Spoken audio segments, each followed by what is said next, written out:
Todo el mundo conoce las tres grandes pirámides de la meseta de Giza, erigidas por los legendarios faraones de la cuarta dinastía, Jufu, Jafra y Menkaura, Keops, Kefren y Micerinos para los griegos, abuelo, padre e hijo, respectivamente.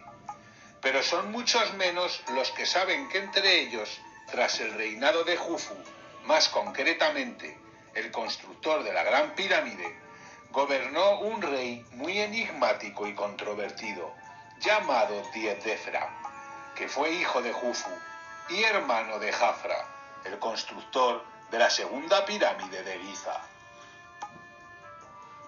Según la historiografía antigua, basada fundamentalmente en Heródoto de Halicarnaso, y según las investigaciones llevadas a cabo por una expedición francesa a principios del siglo XX en Abu Roas, donde se encuentra el complejo funerario de Djedefra, este rey fue un usurpador, un faraón tiránico que mandó asesinar a su hermano mayor para hacerse con el trono y que abandonó la necrópolis de su padre en Giza para desligarse de su legado, trasladándose a Abu Roas, un montículo prominente ubicado a 8 kilómetros de Giza, donde inició la construcción de una pirámide que quedó inconclusa, puesto que su hermano menor, Jafra, vengó el honor de la familia real dándole muerte y regresando a Giza a construir su pirámide junto a la del padre de ambos, Jufu. Nuevas investigaciones llevadas a cabo en las últimas décadas han dado la vuelta a la idea tradicional que se tenía sobre este rey, reescribiendo la historia y restaurando la memoria de este desconocido faraón. Sabemos que los numerosos hijos de Jufu descendían de diversas esposas reales. Eran, por lo tanto, hermanastros. Algunos de ellos son muy célebres, como el caso, por ejemplo, de Eniunu, considerado el arquitecto real de la Gran Pirámide, o también Rahotep, que se hizo enterrar con su esposa Nofret en una mastaba en Meidún, y que la escultura doble de ambos, hallada en el hipogeo, es considerada por los arqueólogos una de las obras cumbre del arte egipcio. El primogénito varón de Jufu fue Kaua, que casó con su hermanastra Eteferes II, la cual era hija de la gran esposa real de Jufu, Medetitis, y por lo tanto legitimaba el acceso al trono de su marido, el cual no sabemos si siendo todavía un príncipe o tras un efímero reinado, murió, según Heródoto, a manos del usurpador Djedefra, pero los egiptólogos actuales descartan esta posibilidad, fruto de la maleficencia o fantasía del historiador griego Heródoto. Tras la muerte de Kaua, Eteferes II contrajo matrimonio con su también hermanastro Djedefra. Hacemos ahora una mención especial a esta mujer, tanto por lo decisivo de su figura dentro de la corte real, como por la longevidad de su vida, ya que, tras enviudar también de Djedefra, casó con su tío, hermano de Jufu, el visir Anhar. Sobrevivió a su propia hija, Eteferes III, que fue la esposa de Jafra, al que legitimó en el poder al transmitir por vía hereditaria la línea dinástica de sucesión. Eteferes II falleció durante el gobierno de su tataranieto Sep-Sepkab, habiendo sobrevivido a 6 faraones. Hoy sabemos que cuando reinó Djedefra, los faraones habían hasta entonces dispersado sus complejos funerarios. En Giza solo se erigía la Gran Pirámide de Jufu, y Djedefra eligió el promontorio de Abu Roas, muy probablemente porque se hallaba más cerca de la ciudad sagrada de Heliópolis, sede del dios Ra. Djedefra es el primer faraón que se autoproclamó hijo de este dios y que incluyó a Ra en su nombre, ya que ésta debió de ser la orientación teológica religiosa imperante en el momento. La adoración a Ra crecía exponencialmente.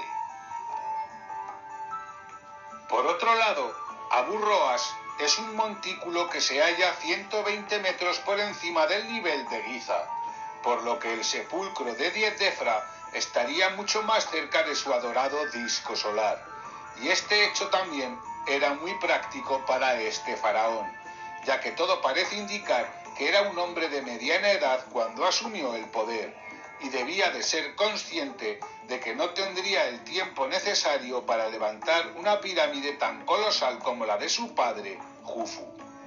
Según el cálculo de la base, su pirámide tendría una altura de unos 65 metros, altura similar a la de la pirámide de Menkaura, dueño de la más pequeña de las tres de Giza.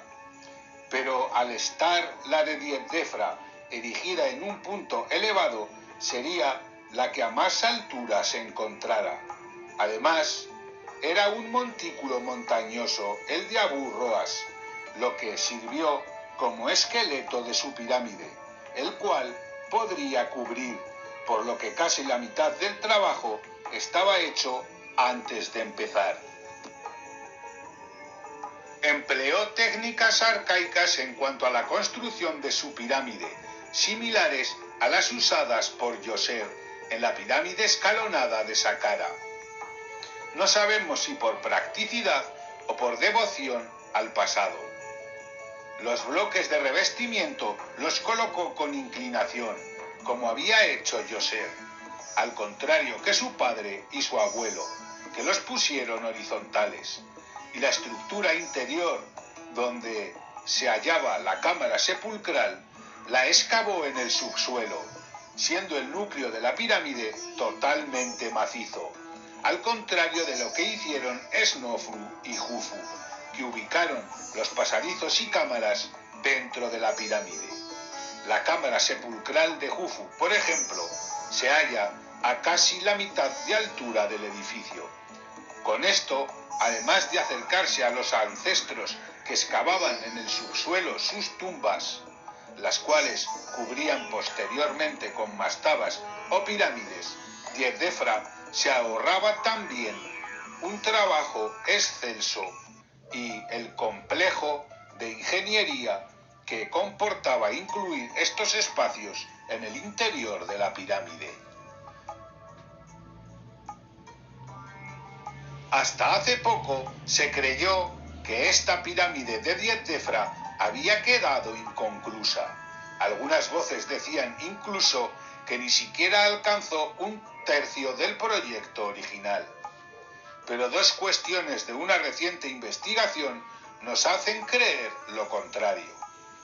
Se han descubierto los restos de un templo mortuorio a los pies de la pirámide, que demuestra, por los restos arqueológicos hallados, que se rindió culto al alma de Diezdefra hasta al menos los comienzos de la sexta dinastía, incluyendo ritos, ofrendas y libaciones.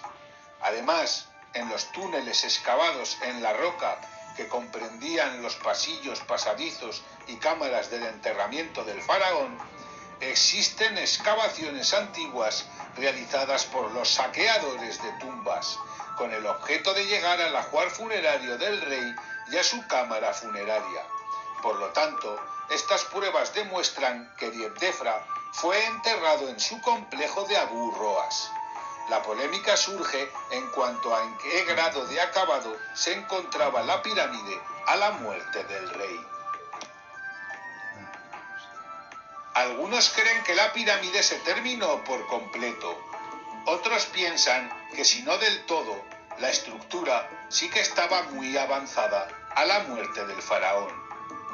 Otros dicen que la pirámide, siguiendo el criterio arcaico de este rey, fue escalonada, y otros, entre los que me incluyo, que en realidad Diezdefra no construyó en Abu Roas una pirámide, sino una mastaba, algo que no debe de parecernos inverosímil, puesto que el último faraón de la dinastía, Sefsetkaf, así lo hizo.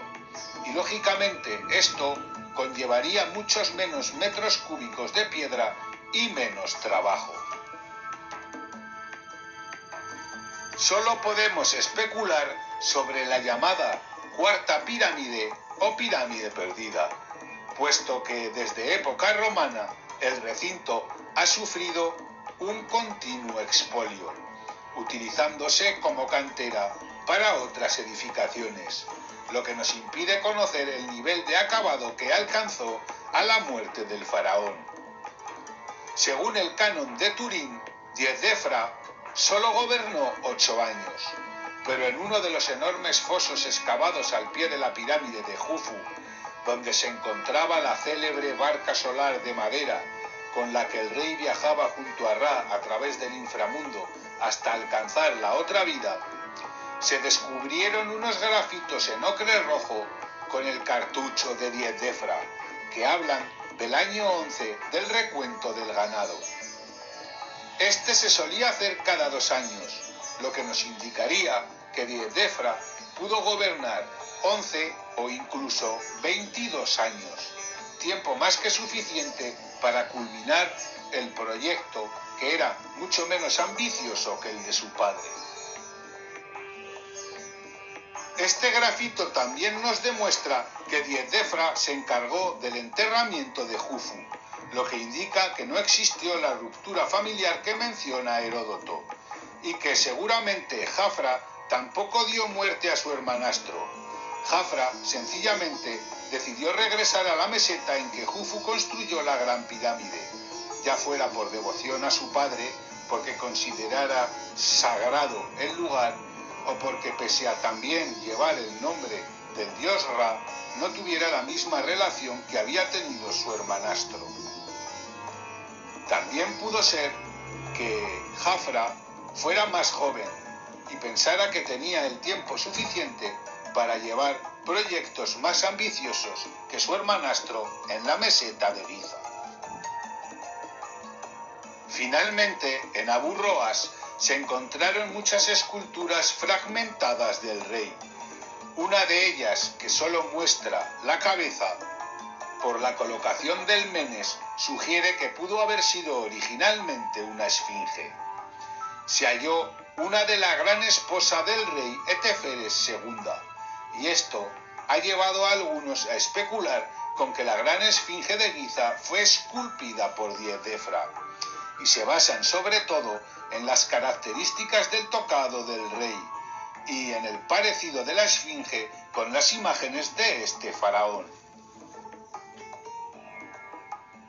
Otros piensan que la esfinge fue realizada por Djedefra, pero que representa a su padre Jufu, al que quiso honrar con esta mastodóntica escultura. Muchos afirman que desde luego la esfinge es anterior a Jafra, ya que la rampa ceremonial que va desde la pirámide de Jafra hasta su templo funerario, ubicado al lado de la esfinge, la evita, no siguiendo una línea recta. Por lo tanto, según su criterio, la esfinge ya se encontraba allí cuando Jafra accedió al poder. Todas estas teorías son muy respetables e incluso están razonadas.